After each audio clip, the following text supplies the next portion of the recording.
right, here's a good one. What happens when everybody decides to mimic the hottest money manager in the world? Well, things get a little weird. That's what happens. Right now, nobody in the industry has a hotter hand than Cathie Wood and her team at ARK Invest. It's an asset manager with a family of funds, including 7 exchange-traded funds that have suddenly become wildly popular. ARK Invest is unique, not just because of their incredible performance, but because they're focused like a laser on disruptive innovation. You know our disruptive list that we do at CNBC? These guys are the uber disruptor investors. If it's not disrupting, they're not interested. And that's why, by the way, we never profile managers, ever, right? Have we ever done that? But this time, we have to. Disruptors make money. Cathie Wood started this business in 2014. And the last few years, she's had one gigantic win after another. She's best known for making big bets on Tesla, on Bitcoin, back when those were extremely contrarian calls. It's hard to remember now, but 2 years ago, it was tough to be bullish on Tesla. There were times when you couldn't find anyone other than Wood and Ron Barron who liked it. But she and her people came on CNBC time after time to make the case that Tesla had way more upside than anyone gave them credit for. She and her team were mocked mercilessly because their long-term price targets seemed insanely upbeat. Back before the stock's 5-for-1 split, Wood loved to say that Tesla was going to $4,000. Post-split, that's $800. Oh, Wall Street scoffed. They said she doesn't know what she's doing. It's, just it's hype. Well, guess what? Today, Tesla closed at $846. So who's crazy now? That's a spectacular call. And it's not just a couple of big bets. Cathie Wood has a stunning overall track record. Her flagship actively managed ETF, ARK Innovation, soared nearly 150% last year, fueled by powerful disruptors. Roku, Teladoc, how much do we like those? Zillow, and of course Tesla. These are all great companies.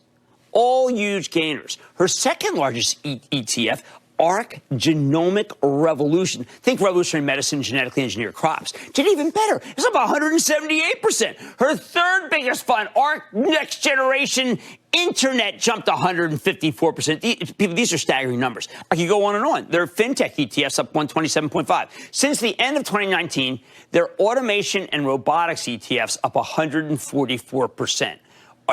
These are staggering. ARK Invest is practically printing money, and so are those acolytes who follow her. I think the only one that she doesn't own is GameStop. So it makes sense that ARK's funds have seen some huge inflows, and everybody's watching Cathie Wood like a hawk. ARK's daily emails, where they disclose their ETF trades, have become a required bulletin on Wall Street. I get mine. It's like 401. It's like, wow, what did she do today?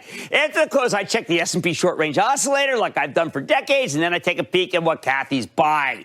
Can't resist. You know what it's like? It's like looking at the NFL draft before it occurs. But it's now gotten to be the point where some people are saying, wait a second.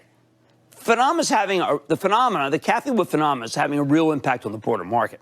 That's what I meant when I said things start to get weird when everyone tries to imitate the woman with the Midas touch. There are two distinct stories here. First, there's the money coming in over the transom issue. A little over a year ago, ARK Invest had $3 billion in assets under management spread across more than a half dozen funds. By late October, they had $17 billion. A month later, $24 billion.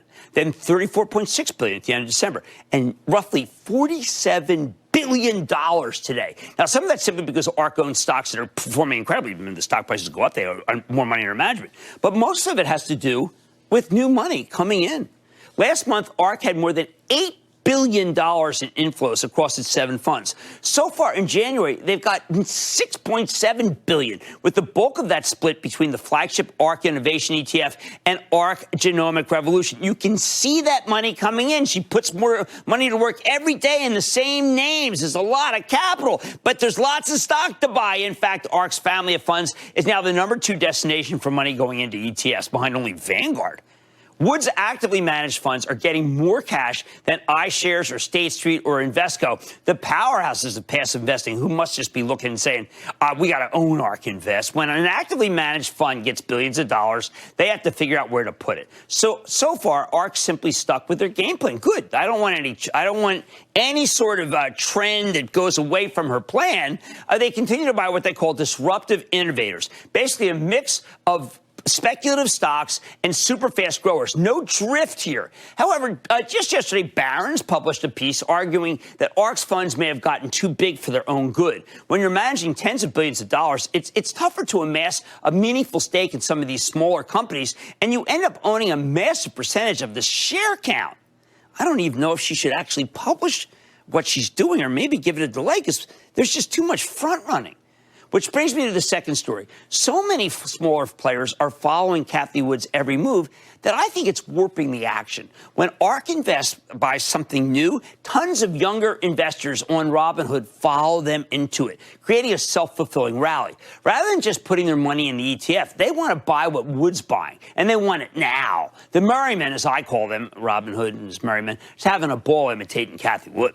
So let's talk one that I like very, very much and give you an example. I'm going to walk you through the Zoom video. Yes, here's a stock that's been on a 3-month losing streak because traders wanted to ring the register on the ultimate pandemic play before everyone gets vaccinated. Makes sense. Last Tuesday, Zoom plunged to $331 after the company announced a $1.5 billion secondary offering. But then the stock found its footing in the middle of the session, actually finished up 5%. What's going on here? I couldn't find a reason until that night when we learned that ARK had made a massive buy. And since then, it's come roaring back, rebounding to 383 today because we all know that Cathie Wood put in the bottom. Nothing wrong with that, especially since I think she's right about Zoom. Even after we beat COVID, we won't just forget everything we've learned about how remote work can boost productivity. And Zoom's not standing still. A lot of new products. I still think it's a winner. And Eric Yuan, you're welcome on the show anytime you want. But it doesn't stop at piggybacking. You got a whole contingent of traders who are trying to front-run ARK, as I mentioned earlier. Last week, we learned that Cathie Wood and her team are launching a new ETF focused on space exploration.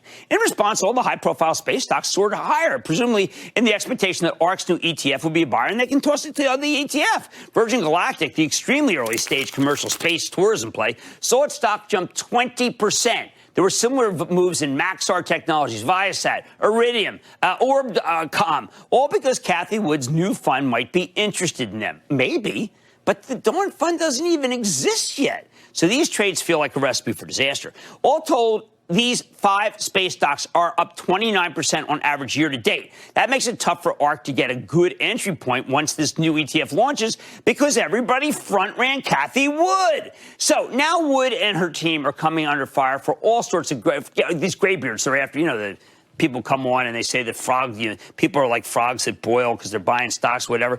People get nervous when they see a fund with such incredible performance. Barron's piece yesterday made some good points about the law of large numbers. Can't manage $47 billion the same way you manage $3 billion. The skeptical Wall Street Journal article just last week, which compared ARK to one of the hottest mutual funds of the dot-com era, Janus. After racking up huge wins on stocks like Cisco and AOL, the Teslas of the 90s, the dot-com bubble burst and Janus's funds got obliterated. I don't know if it's the right comparison or not, but it's good to have historical and to have it in your mind. Well, I don't think ARK is the next Janus. That would be too harsh. I also wouldn't count on them to continue to deliver awe-inspiring returns year after year, especially after publishing what they're buying. Don't get me wrong. Cathie Wood is legitimately brilliant. But she and her team have to keep finding new winners. And it'll be a lot harder to find them and to buy those stocks at reasonable prices because there's so many copycats. And by the way, the people, like you look at Wall Street Bets or Robinhood, they keep taking and taking. They're not going to, they'll take it in front of for Palantir. They'll take it in front for GameStop. They're doing an AMC now. They just have a Bed Bath & Beyond. If you wanted to buy those stocks, forget it. They'll move them up too much. The biggest risk, though, I think, is the lack of diversification. These speculative growth stories tend to trade as a group. Right now, the market loves momentum, so they're doing great. But the next time momentum goes out of style, well, it could be look out below. Here's the bottom line. Cathie Wood and her team at ARK Invest have made some incredible calls, and my hat is off.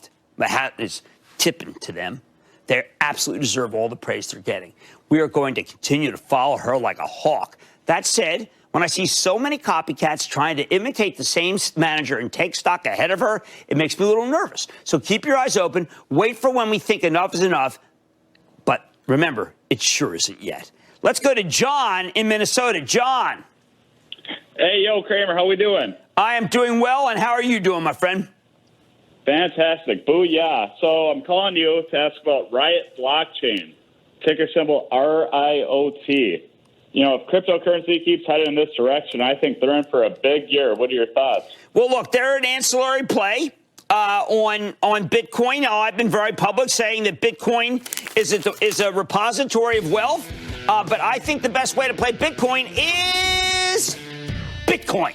That's how we do things around here.